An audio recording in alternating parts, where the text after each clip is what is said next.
عليكم، ازيكم؟ عاملين ايه؟ يا رب تكونوا دايما بخير. النهارده ان شاء الله هعمل لكم فيديو جديد، بس قبل ما نبدا الفيديو ما تنسوش تعملوا لايك للفيديو وسبسكرايب للقناه وتفعلوا زر الجرس علشان ما انزل لكم اي فيديو جديد تاني يوصلكم اشعار على طول. يلا بينا علشان نبدا الفيديو.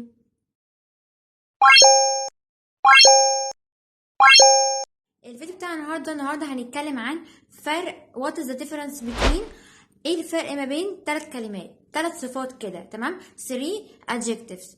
هي كلمة tall وكلمة long وكلمة high، تمام؟ ال3 صفات دول يعني اغلبنا ما بنبقاش عارفين الفرق ما بينهم. سوري بتاعك هتقع، تمام؟ مش عارفين الفرق ما بينهم ودايما بنتلخبط ما بينهم، فهنقول الفرق ما بينهم ونقول كل حاجه بالتفصيل. يعني اول حاجه كده، فمبدئيا هم دول صفات، فانا في الفيديو ده بتكلم عن صفات، بتكلم عن 3 كلمات صفات. معنى ايه؟ يعني ايه صفات؟ طبعا هبقى اتكلم فيديو عنها بالتفصيل، بس تعالوا نقول كده. الصفات هي لازم يجي قبليها verb to be او يجي بعديها النون، تمام؟ يعني صفات بتوصف الاسم، اي صفه دايما لازم توصف الاسم، ما بتوصفش حاجه تانية غير كده، تمام؟ فالصفه دايما بتيجي مع الاسم، فالصفه بعدها الاسم على طول، او ان يكون قبلها verb to be اللي هو is am او is او are او was او were لو كان ماضي، تمام؟ فلازم يكون قبلهم verb to be، تمام؟ يعني مثلا I am happy، تمام؟ انا سعيده مثلا، تمام؟ I am sad، انا حزينه. فلازم يكون في قبلها verb to be او ان يكون بعدها noun، تمام؟ ده يا ده، تمام؟ النهارده بقى هنتكلم موضوع الفيديو بتاع النهارده، قلنا هنقول الصفات ما بين الفرق ما بين الصفات الثلاثه اللي هي طول ولونج وهاي. مبدئيا كده اول حاجه كلمه طول معناها طويل، دايما بتستخدم مع الاشخاص. يعني مثلا اجي اوصف حاجه بس تكون رأسيه، يعني انا مثلا عايزه اوصف من الارض يعني حاجه من تحت لفوق، فاهمين؟ انا مثلا واقفه دلوقتي اهو وعايزه اقيس نفسي كاني انا ده، يعني اعتبروا ان دراعي ده كاني انا ماشي، فانا واقفه اهو واعتبروا ان دي الارض، فانا عايزه اقول ان انا طويله، فهقول من اول هنا لحد فوق، فمن اول هنا لحد فوق انا كده اقدر اقول على نفسي ان انا طويله. فطول يعني بتستخدم مع الاشخاص، وخلي بالكم مع الاشياء برضو، يعني انا ممكن عادي، ممكن عاقل او غير عاقل، تمام؟ يعني ممكن اقول مثلا ان العمود الاناره ده مثلا طويل، تمام؟ ممكن اقول مثلا ان الشجره دي طويله. طب هي الشجره دي شيء مش عاقل، اكيد هي دي غير عاقل، فطول بتيجي مع العاقل والغير عاقل، بس مش مهم عندي عاقل او غير عاقل. انا دلوقتي بتكلم ان انا بقيس حاجه تكون راسيه، لازم حاجه تكون راسيه كده بقيسها من تحت لفوق، تمام؟ ولازم تكون لامسه الارض، يعني لازم تكون رجليها على الارض. الشجره يعني على الارض، تمام؟ انا هقيسها من على الارض، يعني من اول، مش من اول الجذور بس، من اول الارض كده لحد فوق، لحد الاشجار يعني، او اخر حاجه يعني، تمام؟ انا مثلا عايزه اقيس نفسي، فانا هقيس من اول رجلي اللي على الارض لحد فوق، تمام؟ فلازم تكون الشخص او الشيء اللي واقف عشان اقيسه باستخدام صفه طول لازم تكون لامسه الارض، تمام؟ طيب ناخد امثله بقى. لو انا مثلا قلت she is a tall girl، تمام؟ انا بقول انها بنت طويله، تمام؟ ليه حاطط ايه؟ علشان جير دي اسم نكره، مش سوري، اسم مفرد يعد. طالما اسم مفرد يعد لازم احط قبليه اداه، يا يا ان يا ذا، وانا قلتها في الفيديو اللي فات اعتقد، تقريبا يعني، ماشي؟ فلازم تحط قبليها اداه. وانا بقول بنت، ما قلتش قال بنت، فهي نكره، فهتاخد على طول ايه، تمام؟ اكيد مش ان. انتوا عارفين اكيد الفرق ما بين ايه وان. امتى استخدم الاثنين؟ ان دي بستخدمها لما يكون في حروف متحركه في الاول، اما الجي ده الجي ده حرف ساكن، تمام؟ فهحط معاه ايه، عشان كده قلت اطول غير، تمام؟ طيب لان البنت بقيسها من رجليها من اول هنا كده لحد فوق، من اول رجليها لفوق خالص، تمام؟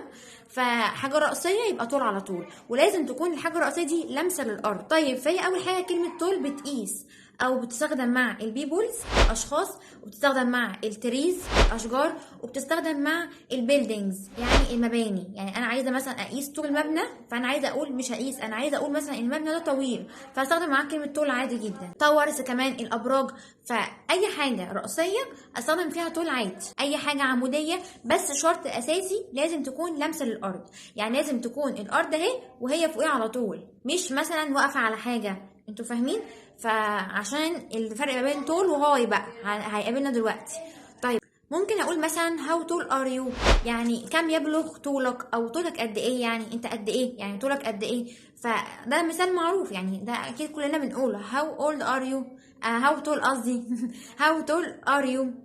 ممكن كمان اقول نيويورك 3000 tall buildings، يعني لديها الكثير من المباني الطويلة أو مباني مرتفعة. ممكن مثلا أقول my friend is tall، يعني مثلا صديقي يكون طويل. the tree is tall، يعني الشجرة طويلة. ممكن أقول كمان ندخل بقى جرامر شوية، فممكن أقول the giraffe is the tallest animal، يعني أنا عايزة أقول إن الزرافة أطول الحيوانات. تمام، فذا والصفة وإي اس تي دي صفة تفضيل أو صيغة تفضيل يعني. تمام، خدناها قبل كده.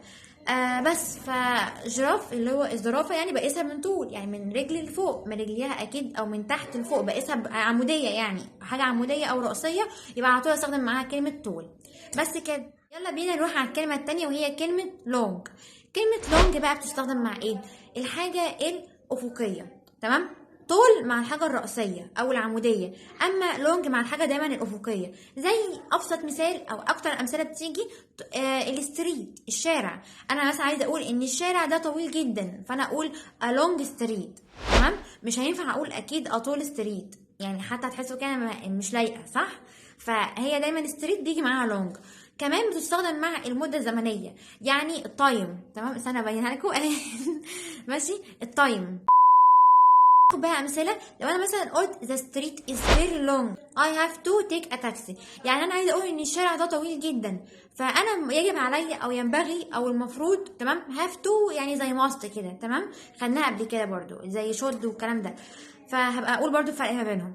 ماشي، فانا عايزه اقول ان انا المفروض ان انا اخد تاكسي عشان الشارع طويل يعني. تمام، فبس فطالما ستريت شارع حاجه افقيه، حاجه افقيه، يبقى نختار معاها لونج. ممكن اقول كمان the river Nile is very long، يعني عايزه اقول ان نهر النيل طويل جدا. فهل هو نهر النيل انا لما احب اقيس طوله، هل هقيسه طوله كده ولا اقيس طوله كده؟ هقيس طول افقي، صح؟ فهو طالما حاجه افقيه فاختار على طول معاها كلمه long. it is longest river in the world، يعني انا عايزه اقول ان هو اطول انهار العالم او اطول نهر في العالم. تمام، فعشان كده اخترت عشان كده اخترت معاها كلمه لونج. طيب قلنا كمان انها تستخدم مع الوقت والمده الزمنيه، زي مثلا لو قلت how long، يعني ما المده او قد ايه. تمام، هيستغرق الموضوع ده قد ايه، فهاو لونج دايما بتستخدم، يعني معروفه جدا هاو لونج دي. مثلا كمان اقول I have been waiting for a long time، يعني انا استنيت كتير قوي لوقت طويل، يعني انا استنيت لوقت طويل. تمام، فبتيجي برضو مع تايم. لما تلاقوا كلمه تايم مفيش حاجه اسمها اطول تايم، يعني حتى برضه تحسوا انا مش لايقه. فتايم مع لونج، ستريت مع لونج، اللي كان تري شجره لا مع طول. تالت حاجة لونج بتيجي فيها وهي ممكن تأتي مع القصص، زي كلمة ستوري. يعني أنا أكيد مش هقول أطول ستوري، صح؟ احنا بنقول دايما a long story يعني قصة طويلة. مثلا أقول it was a long story يعني دي كانت قصة طويلة. ممكن كمان أقول to make a long story short يعني خلاصة القول أو باختصار، فاهمين؟ يعني من الآخر يعني. ده expression على فكرة. في كمان حاجة ممكن لونج بتيجي مع المسافات، اللي هي كلمة distance. يعني ممكن مثلا أقول a long distance يعني مسافة طويلة، فكده بتأتي مع الوقت وبتيجي مع الحاجات الأفقية. الحاجات الأفقية خلي بالكم، لو حاجة رأسية يبقى طول أو هاي، تمام، لكن حاجة أفقية يبقى لونج على طول. وبتيجي مع المسافات وبتيجي مع القصص زي كلمة ستوري، وبتيجي مع الطرق والشوارع، وآخر حاجة بتيجي معاها المدة الزمنية بس. ممكن مثلا كمان اقول how long will you stay here يعني هتقيم هنا قد ايه، فاهمين؟ فبس فيلا بقى نروح نشوف الكلمة الثالثة معانا وهي كلمة هاي. كلمة هاي بقى دي معناها مرتفع. تمام، فمرتفع تحسوا انها طول مش عادي. يعني مثلا انا لما اجي اقول ان البرج ده هاي يعني البرج ده عالي، زي مثلا برج القاهرة. تمام، هل برج القاهرة انتوا متعودين على طوله؟ يعني هل انتوا شفتوا طول زيه كده؟ اكيد لا، فاهمين؟ فحاجه مختلفه، يعني طول مش عادي. تمام، طول مع الصفه طول، يعني كلمه طول مع الاطوال العاديه هي طويله وحاجه كده كده راسيه كده كده متفقين على كده، بس مع الاشخاص انتوا فاهمين يعني حاجه عاديه.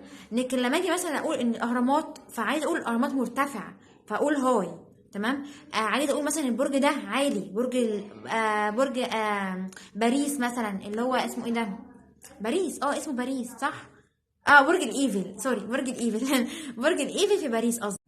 طيب يا جماعة بصوا، المقطع ده اتمسح وانا كنت بتكلم يعني وانا ما كنت بشرح يعني كده، اتمسح لوحده، فانا بعيد الكلام ده تاني مرة. تمام، فبصوا بقى، انا وصلنا لحد كلمة هاي.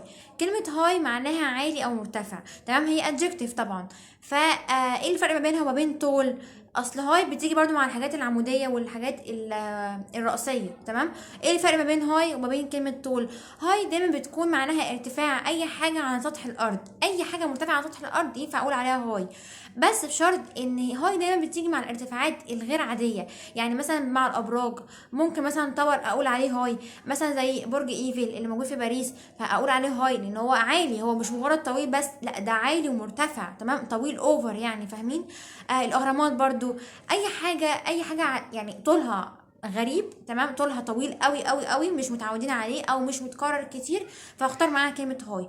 كمان حاجه ان هاي بتيجي مع الحاجات اللي هي ممكن تكون مش لامسه الارض. يعني مثلا واحد مثلا شفته طويل قوي، بس هو ممكن يكون قصير، بس هو طويل علشان واقف على كرسي، فانا قلت ارتفاعه طويل، بس هل هو ده طوله حقيقي؟ مش طوله فعلي. تمام، يعني انا قلت مثلا ارتفاعه 190، تمام، بس هو اصلا قصير، بس عشان واقف على كرسي عالي فطوله يبان لنا ان هو طويل، عشان كده قلت ان هو مرتفع.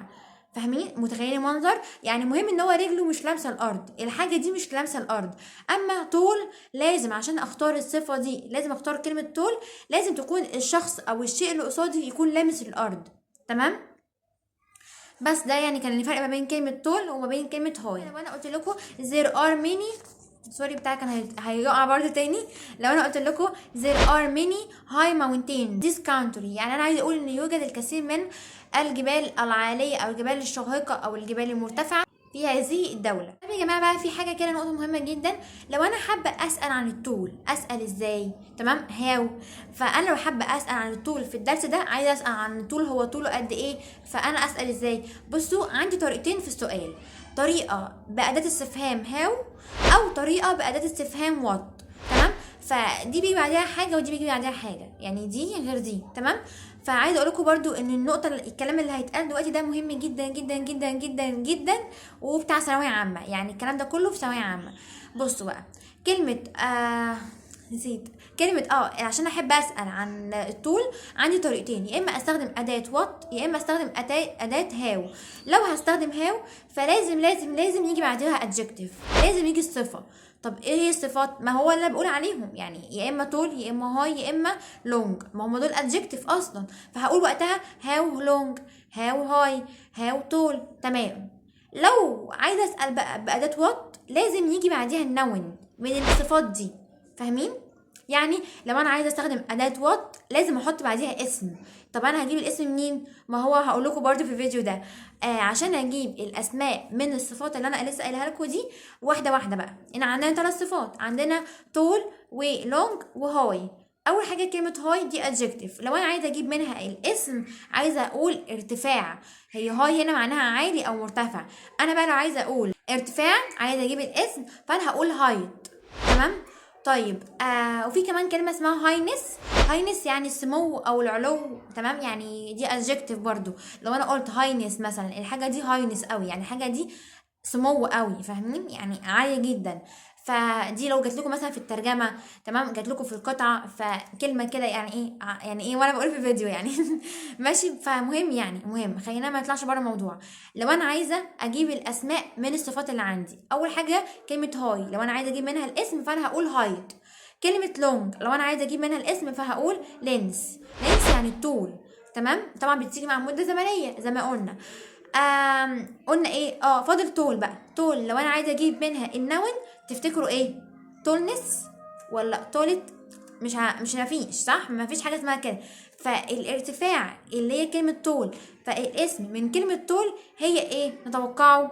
هي كلمة هايت برضو. يعني كلمة هايت الأولى والأخيرة هما الاتنين مشتركين، يعني هايت كنون مشتركة في الصفة بتاعت طول والصفة بتاعت هاي. تمام، فعايز اقول لكم يعني ان كلمة طول ملهاش اسم من نفس اللفظ، يعني فاهمين؟ لا، هو النون بتاعها كلمة هايت برضو. تمام، فكده طول النون بتاعها هايت، فانا ممكن اقول هاو طول او وات هايت. ممكن اقول هاو لونج او وات لينث. ممكن اقول هاو اخر واحدة ايه؟ هاي، هاو هاي، هاو هاي او وات هايت. تمام. فوات بيجي بعدها النون، هاو بيجي بعدها ادجكتيف، خليكم عارفينها وصممها كده يا جماعه. فيديو خلص، يا رب الفيديو يكون عجبكم، ولو عجبكم ما تنسوش تعملوا لايك للفيديو وسبسكرايب للقناه وفعلوا زر الجرس علشان ما انزل لكم اي فيديو جديد تاني ويوصلكم اشعار على طول. اشوفكم فيديوهات تانيه جديده. ثانيه تاكا تقع. سلام.